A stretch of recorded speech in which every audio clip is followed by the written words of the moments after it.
Hello, everyone. Welcome to another episode of UnPontificated. My name is Voyo. Today, I want to look at a number of items, well, three items mainly. I want to look at the idea of pardoning criminals in Canada. We see that Biden pardoned his son. It's just an amazing act, so to speak. Also want to look at, give my opinion on Pierre Poilievre's reaction to Justin Trudeau going to Mar-a-Lago to see Donald Trump. And then I also see that Canada has an Arctic policy and they plan on upping their financing of the military financing, which is really not surprising given that Trump is coming into power. But they're looking at the Arctic very specifically, and I found that very interesting. Can the Prime Minister in Canada pardon criminals the way the President of the US can? The answer is no. And really, as we can see, is what happened in the US. It's a good thing. For those who don't know, if you've been living under a rock, President Biden is on his way out. Donald Trump is going to be the new president of the US. He will be inaugurated on January 20th, 2025. And Biden on his way out is really, I want to say cementing his legacy, but it's really going to go down. And I think someone said, forget who, said President Biden will go down as the worst, one of the worst presidents the US has ever had. Okay? When people list their best presidents, Biden will not be in the top 40. And I'm not surprised. But anyway, Biden has decided to pardon his son, Hunter Biden, and he didn't only pardon him for the charges that he was convicted of, but he's pardoned him all the way down to charges that he may be charged with, going all the way back down to 2014. Obviously, because they fear Trump and his cabinet might come after him, going all the way down to 2014 when he became the board of Burisma in the Ukraine. He went on their board, and they want to make sure that that he's not charged with those crimes, whatever crimes that may be found. Now, here in Canada, we have a different way of pardoning criminals. If you look at this letters patent, so basically it is the Governor General who can pardon. The Governor General is the representative of the monarch. In this case, it's King Charles III. And as a constitutional monarchy, that's what we are. And let me just read this here. A constitutional monarchy means the monarch, King Charles, is the head of state, but their role is legal and practical, not political. The government acts in the name of the crown, but its authority comes from the Canadian people. So as you can read here, it says, grant of pardons, remission of fines, and regulations of power of pardon. And we do further authorize and empower our Governor General. And our Governor General is Mary Simon, as she shall see occasion in our name and on behalf, when any crime or offense against the laws of Canada has been committed for which the offender may be tried thereunder, to grant a pardon to any accomplice in such crime or offense, who shall give such information as shall lead to the conviction of the principal offender or of any one of such offenders, if more than one. And further, to grant to any offender convicted of any such crime or offense in any court or before any judge, justice, or magistrate administering the laws of Canada a pardon, either free or subject to lawful conditions, for any respite of the execution of the sentence of any such offender, for such period as to our Governor General may see fit, and to remit any fines, penalties, or forfeitures which may come due and payable to us. We do thereby direct and enjoin that our Governor General shall not pardon or reprieve any such offender without first receiving, in capital cases, the advice of our Privy Council for Canada. In other cases, the advice of one, at least, of his ministers. So in general, when there is a pardon going on, usually it's the public, the Minister of Public Safety. And in our case right now, it's Dominic LeBlanc, who's the Minister of Public Safety. And he's the one who usually gives advice to the Governor General for any pardons. But it's not the Prime Minister, it's not Trudeau, in our case, who is going to issue any pardons. We also have this here, where it says, the power to exercise the royal prerogative of mercy for federal offenses is vested in the Governor General of Canada by virtue of Articles 2 and 12 of the letters patent constituting the office of the Governor General of Canada. And that's what we just read. We just read 12. 1947, the Governor General may only exercise this power on the advice of at least one minister. In practice, advice is most often provided by the Minister of Public Safety. Right now, it's Dominic LeBlanc. The letters patent authorize the Governor General to grant any remedy that is suitable to the case, including but not limited to free pardons, conditional pardons, respites from the execution of a sentence. And when we're talking about respites, we're talking about postponements or remission of sentences, like canceling of sentences, fines, forfeitures, mistreated bails, or any type of pecuniary penalty payable. Pecuniary is monetary, like anything related to money. Penalty payable to the King in right of Canada, remission of restitution orders, and cancellation or variation of a prohibition order. So there you have it. As you can see, in the US, the president can pardon anyone they want. And it looks like for anything they want.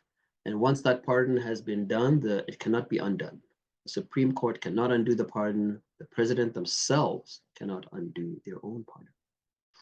But here in Canada, we have the King's representative, the Governor General, the one who can pardon, and they will pardon at the advice of at least one minister, usually the public safety minister.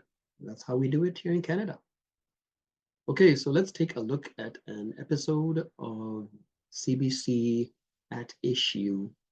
So I just want to look at this. I'm going to give my opinion because they're basically giving their opinions on Pierre Poilievre.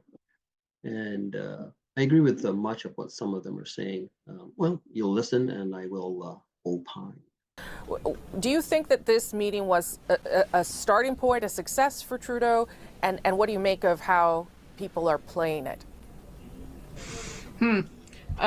Going to Mar-a-Lago, I think, was a good thing. I don't see how anyone who is the Prime Minister could have refused. I also think from a more partisan perspective that it was a good thing for Justin Trudeau to try to rein in the variety of voices who do have a stake in the issue, because it reminded people that there is only one person in government that can actually speak directly to President-elect Donald Trump. I actually agree with Chantal here. I think it was good for Trudeau to go to Mar-a-Lago. But what I don't agree with, and I've mentioned this in other videos, which you can check out, is that I think that Trudeau was weak. He went there almost hat in hand. He made Canada look weak and needy.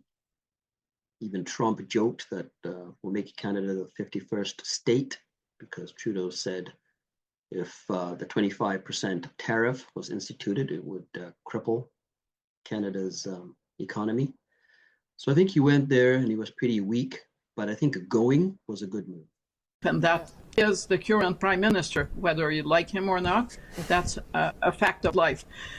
I also think that there was a missed opportunity on the opposition side, on the conservative side, to for Pierre Poilievre to feature himself as the prime minister in waiting that the polls suggest that he is, rather than the attack dog opposition leader that he decided to continue to play.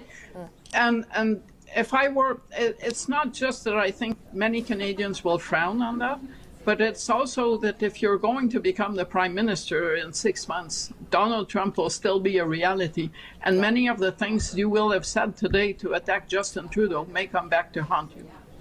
Yeah, Andrew, you wrote a fairly scathing column about this very issue. Yeah, I mean, I'm of two minds about the Trudeau trip itself.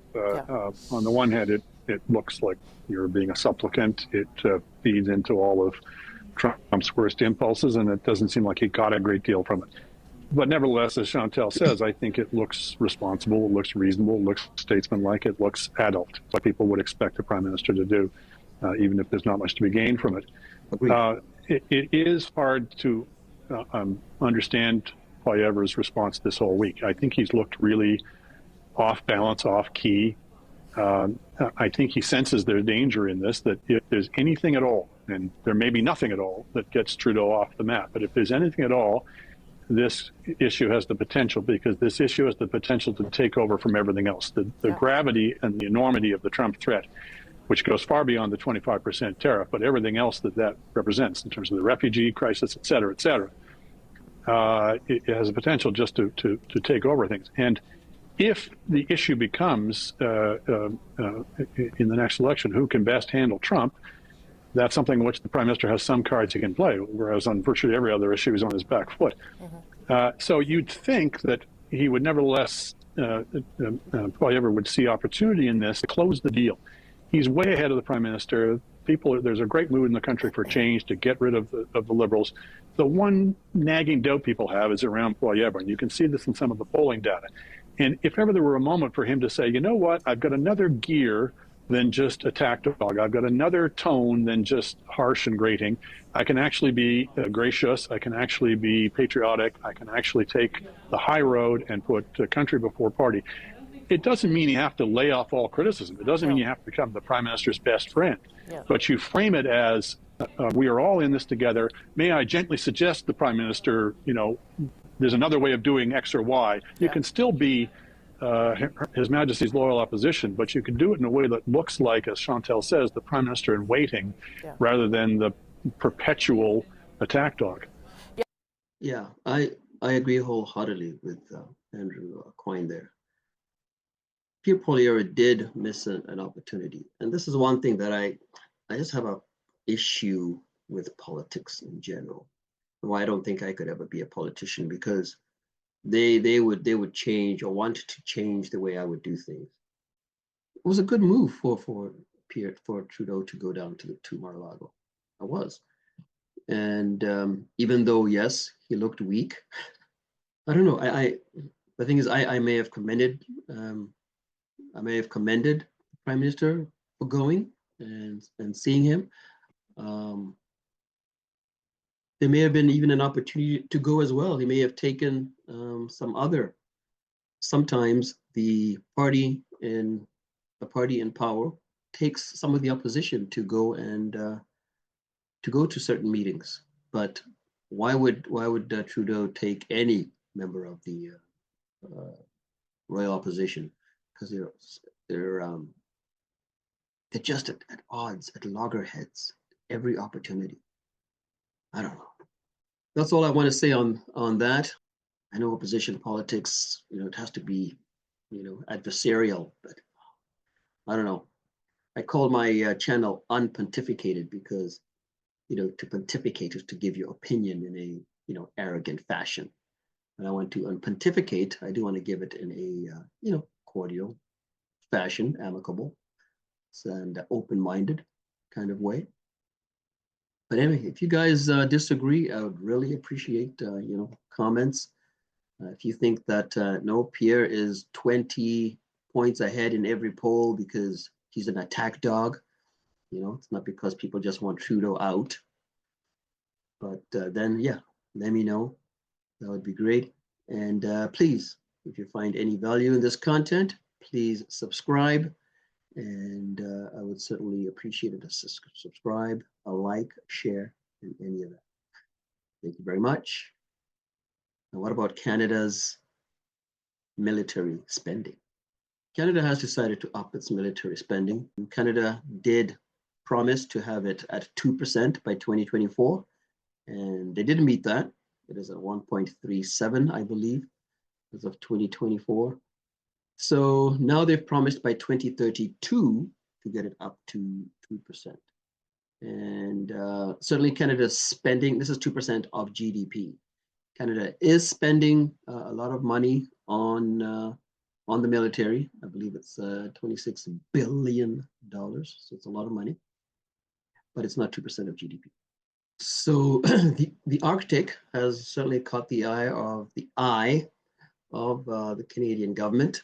Our foreign affairs minister, Mélanie Joly, is here talking at CBC's Power and Politics about what Canada is going to be doing in the Arctic as far as putting more military and putting more money into looking after the Arctic, into defending the Arctic, really because,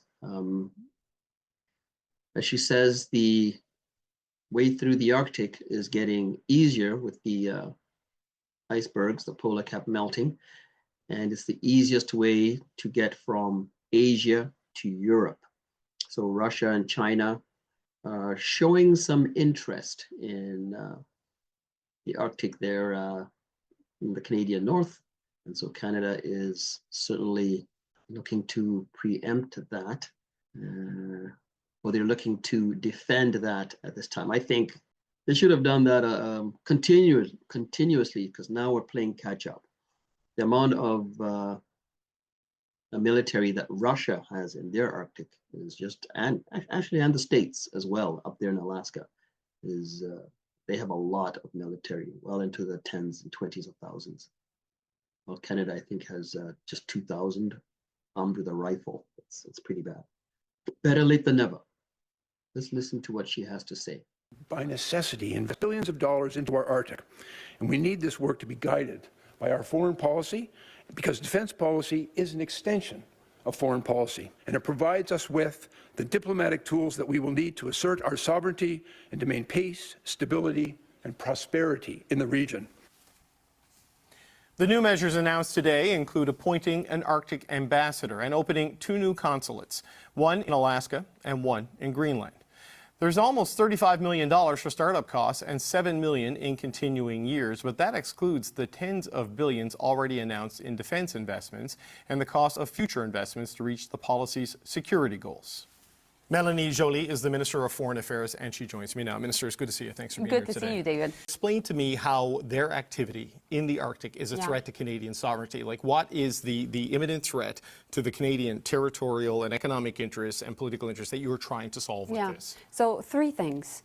First, short term, we're seeing activities by foreign states that are approaching northern communities, and that's a real problem, because we know that China has resorted to different measures in the South China Sea that we could be seeing right now in the Arctic.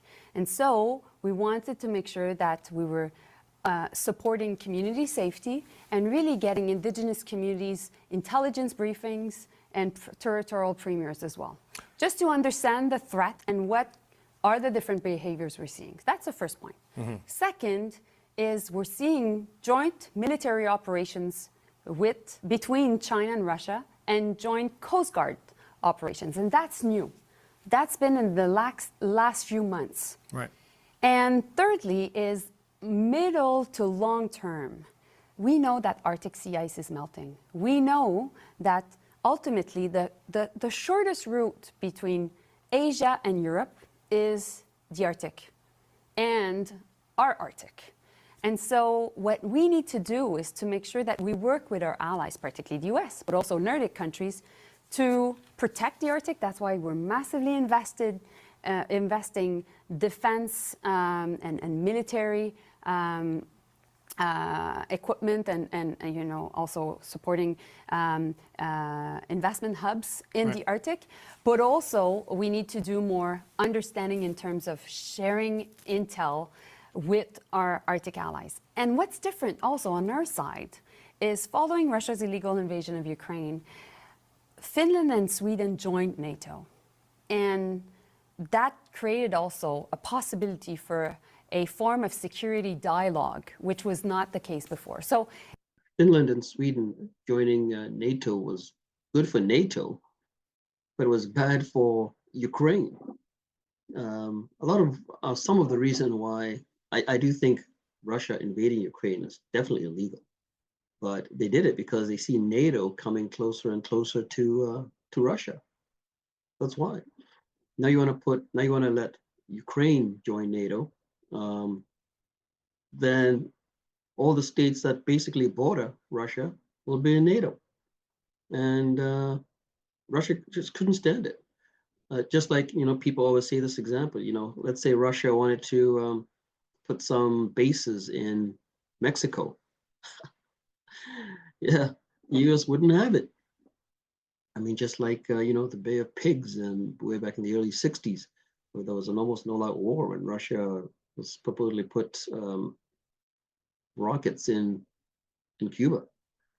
So, I mean, this is good. What Melanie Joly is saying, that Finland and Sweden join NATO. They're also part of the Nordic countries that are going to be patrolling or defending the Arctic. That's good. It's good to have NATO allies, because allies in NATO will defend each other. But then Russia says, okay, I'm going to go with China. I'm going to go with North Korea. I'm going to go with Iran. I need some allies too. And this is what we have now. Oh my, oh my, oh my. Russia's illegal invasion of Ukraine changed everything. The Arctic Council at the political level stopped meeting. We decided to have amongst all allies the same strategy of diplomatic isolation of Russia. And so meanwhile, we need to adapt, because the main forum for engagement on the Arctic was always the Arctic Council. So is the bigger concern Russia's behavior, or is it Russia enabling a stronger Chinese presence in the Arctic? It's both. Because in the partnership between China and Russia, Russia is now a junior partner. And China has had this long time aim of having access to the Arctic. But Russia was preventing that to a certain extent by having an approach of low tension region. But now this is not the case anymore. And so for a long time, China has said that they were a near Arctic state. They also said that they believe in a Silk Polar Road. And so for us, this is an issue. We need to make sure that we react. And so we needed the foreign policy to be able also to have the defense investments linked to that foreign policy. But here in the foreign policy, it talks about, in Bill Blair's forward, he talks about we must urgently increase our presence in the Arctic. And you also mentioned how Russia has been modernizing for over a decade. It has invested in modernizing its Arctic infrastructure and its military capabilities in the Arctic. The NORAD modernization plan that Canada has, 2035, 2039, 2041 for a lot of these things. So they've got a decade head start, and this country is a decade to 2 decades away from really fully implementing even the modernization of NORAD. I mean, Russia, how do you catch up to Russia to deter it in a meaningful way when they're so far ahead and this country moves slow when it comes to defense spending and procurement? Well, first you come up with a good defense policy update that invests billions of dollars in new equipment, in new resources, and that puts the Arctic at its core. And that's what Minister Blair announced with the Prime Minister back in the spring. Second, you come up with a new foreign policy on the Arctic. Actually, wow! Look at that Arctic, that mountain. God bless our men and women of the armed forces. Wow. I mean, they're there. They're doing the best they can. There's a presence. My goodness, yeah, we need more people out there. That's a vast area to be defending, and wow, it's looks quite intense. That will underpin all our engagement. And that was co-developed with people living the North, Inuit people and indigenous people. And that was fundamental because they've been used, and I'm quoting them, I'm quoting Natan Obed, as flagpoles in the past.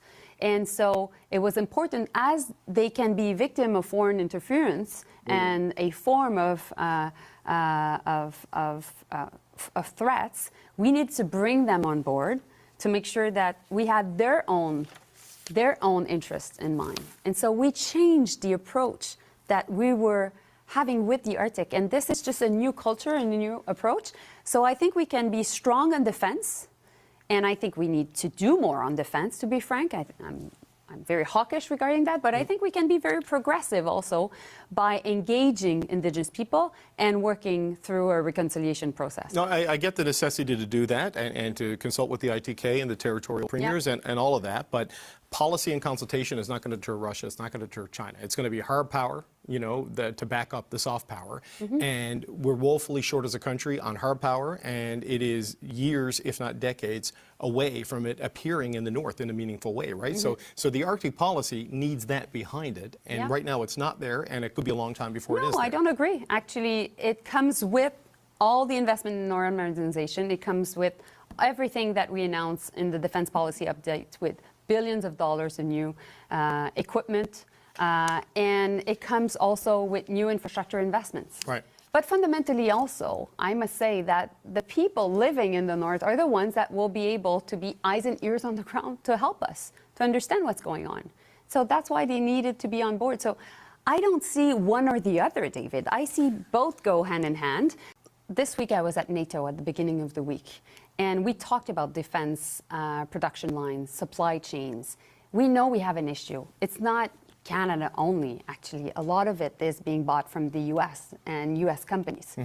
So we look forward to working with the upcoming administration because a lot of things we're buying, the 88 new F-35s, indeed the new radars, the drones, a lot is coming from the US, and we want also to be able to be supported in being able to have access to these really important equipment. And that's what Minister Blair is working every day. At the same time, I think that we need to make sure here that we create defense-related jobs. We're investing so much money here in defense. We need to be able to have, like we say, industrial benefits. We need to be able to create jobs. But that's what slows capability down, right? No. Buying Wait, things let me rather than finish. figuring, okay. So what we did is we have a national shipyard strategy. And we are the country leading now in terms of building new icebreakers. It's made out of the Davie Shipyard in Quebec. We create this new international forum. I really don't know what Melanie's talking about here. I mean, I know what she's talking about, but we're talking about defense and military spending. So in one idea, she talks about having the citizens be the eyes and ears. Like, are you kidding me? Like, what do you mean? Like, they look over there and they see a couple of Chinese paratroopers, and they phone the military, say, hey, there's some paratroopers coming down. Like, no, we're the Canadian citizens. We pay our taxes. You defend us. You be our eyes and ears. Not the citizens to help you. I don't understand that logic. And then she talks about shipyards and military jobs. Sure, very nice. And yes, more jobs to build more, I guess, icebreakers, as she's talking about. But we're talking about defending the Arctic from unsavory characters, China, Russia, Iran, whoever. We want to talk about jobs. We're not talking about citizens being spies. So please, Melanie, please do your job, spend the money. Just talk about how you're going to be defending the Arctic. How many planes are you going to procure? How many ships are you going to build? How many troops are you going to get up there? Are you going to start advertising? And I remember when I came to Canada, the Canadian military had commercials on on TV to join the military, to get your 4-year degree, and the military would pay for it or something like that. I haven't seen a military commercial in years. I don't understand. Like, where's the pride in this country? Like, where's our pride in Canada? It's a great country. People just don't realize it because they're not told that it is. We have this inferiority complex. People need to be proud of their country. With Finland, to make sure that we lead the production of icebreakers in the world. Because ultimately, on the sea, it will be icebreakers that will be extremely important, along with submarines. And we're buying up to 12 new submarines as well. So I think we can do more in terms of creating benefits for Canadians here at home. And that's what we want to do in the context also of this new Arctic foreign policy. And meanwhile, I must say, this is something that President-elect Trump himself is very interested, because he's been concerned about the fact that Russia and China are building much more icebreakers than we are. And so that's why we created this new approach. So this. Okay, so she did say they're going to build 12 more submarines. Okay, great. That's awesome. So 12 more submarines, some icebreakers, awesome. Any planes, any troops? So let's get some more. Maybe I'll read the paper that she's put out. So I certainly haven't read it.